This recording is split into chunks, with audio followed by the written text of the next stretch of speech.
Selamat pagi, Shalom, kekasih-kekasih Tuhan. Renungan singkat firman Allah pada pagi hari ini adalah tentang dua saksi Tuhan yang akan bernubuat selama 1260 hari. Kita akan membaca Wahyu 11 ayat yang ketiga dan selanjutnya. Dan aku akan memberi tugas kepada dua saksiku supaya mereka bernubuat sambil berkabung atau berpakaian karung goni, terjemahan lain ya. 1260 hari lamanya atau 3,5 tahun. Mereka adalah kedua pohon zaitun dan kedua kaki dian yang berdiri di hadapan Tuhan semesta alam. Ayat yang kelima, dan jikalau ada orang yang hendak menyakiti mereka, keluarlah api dari mulut mereka dan menghanguskan semua musuh mereka.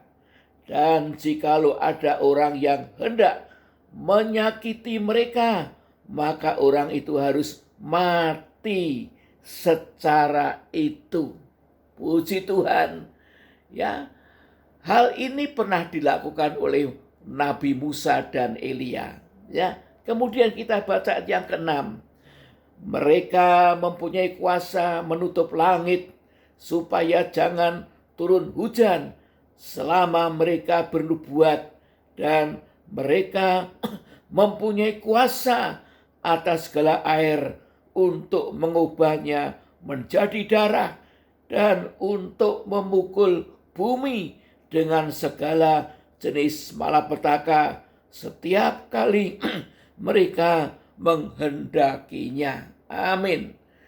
Ini pernah dilakukan oleh Nabi Elia, di mana Nabi Elia berdoa dan langit tidak turun hujan selama 3,5 tahun.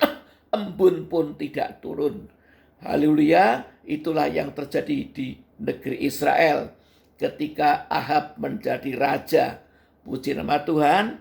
Haleluya. Dan Musa pernah melakukannya, yaitu memukul bumi. Haleluya. Dengan segala malapetaka. Haleluya. Setiap kali mereka menghendakinya. Puji Tuhan. Dan apabila mereka telah menyelesaikan kesaksian mereka, maka binatang yang muncul dari jurang maut, yaitu antikristus, akan memerangi mereka dan mengalahkan serta membunuh mereka. Kemudian mayatnya diterlantarkan di jalan, tidak dikubur selama 3,5 hari. Dan tiba-tiba Nabi Musa dan Elia ini bangkit dari kematian. Puji Tuhan, haleluya. Dan ada suara dari surga yang mengatakan, naiklah kemari. Lalu mereka itu rapture karena sudah memiliki tubuh surgawi, tubuh yang baru, yang kekal. Puji nama Tuhan. Mengapa saya mengatakan mereka itu adalah Musa dan Elia? Yang pertama, yaitu ketika Musa mati di atas Gunung Nebo, Tuhan memerintahkan Mikail untuk melawat Musa ini, haleluya, dan memberi kuasa kepada Mikail untuk membangkitkan mayat Musa yang telah menjadi jenazah itu. Kita membaca Yudas 1 ayat yang ke-9. Tetapi penghulu malaikat Mikail ketika dalam suatu perselisihan bertengkar dengan iblis mengenai mayat Musa, tidak berani menghakimi iblis itu dengan kata-kata hujatan, tetapi berkata, kiranya Tuhan menghardik engkau. Iblis ingin merebut mayat Musa, ingin menggunakannya dalam suatu tipu daya yang licik mungkin, ingin merasuk mayat Musa, coba-coba memalsukan Musa. Tetapi dihardik oleh penghulu malaikat, yaitu Mikail. Mengapa Mikail diutus Tuhan untuk melawan Musa yang sudah jadi mayat? Karena Mikail diberi kuasa oleh Tuhan untuk membangkitkan mayat Musa. Dan mayat Musa dibangkitkan. Seperti Lazarus yang mati 4 hari dibangkitkan.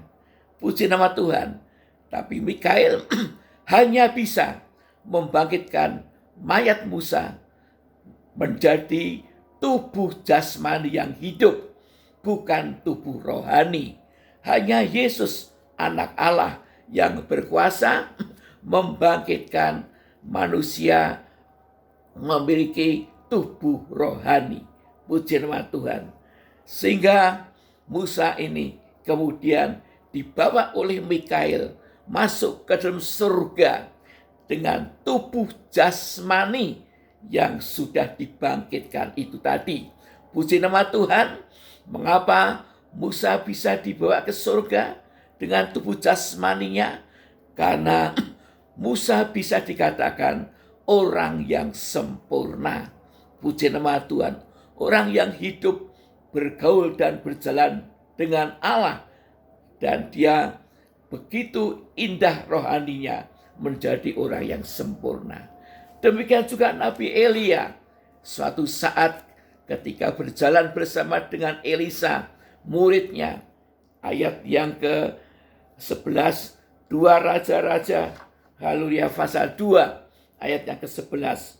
Sedang mereka berjalan terus sambil berkata-kata, tiba-tiba datanglah kereta berapi dengan kuda berapi memisahkan keduanya, lalu naiklah Elia ke surga dalam angin badai.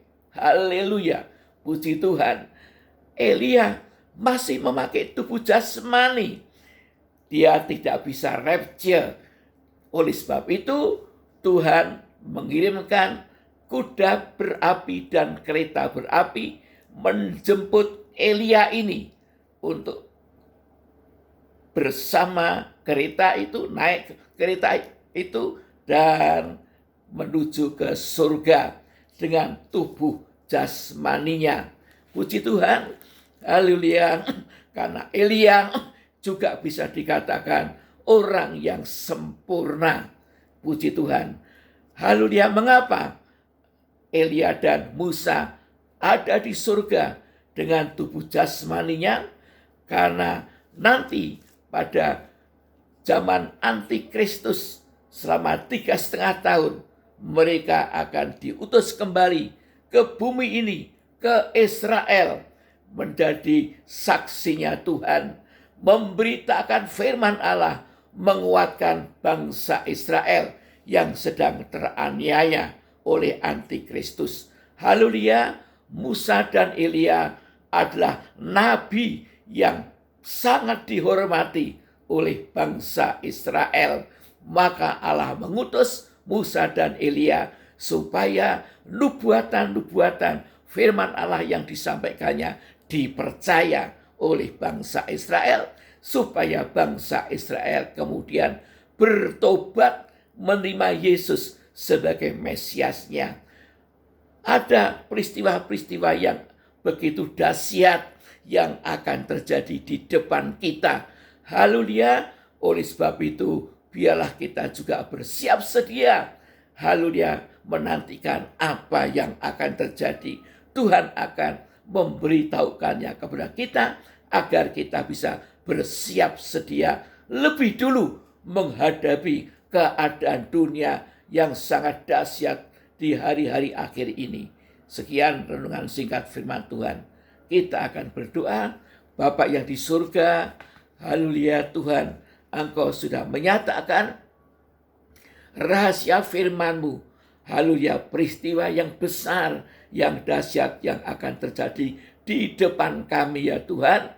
Ini bermaksud Engkau sungguh-sungguh agar kami bersiap sedia, berjaga-jaga, menyongsong kedatangan Tuhan yang sudah sangat dekat sekali, dan peristiwa-peristiwa yang dahsyat.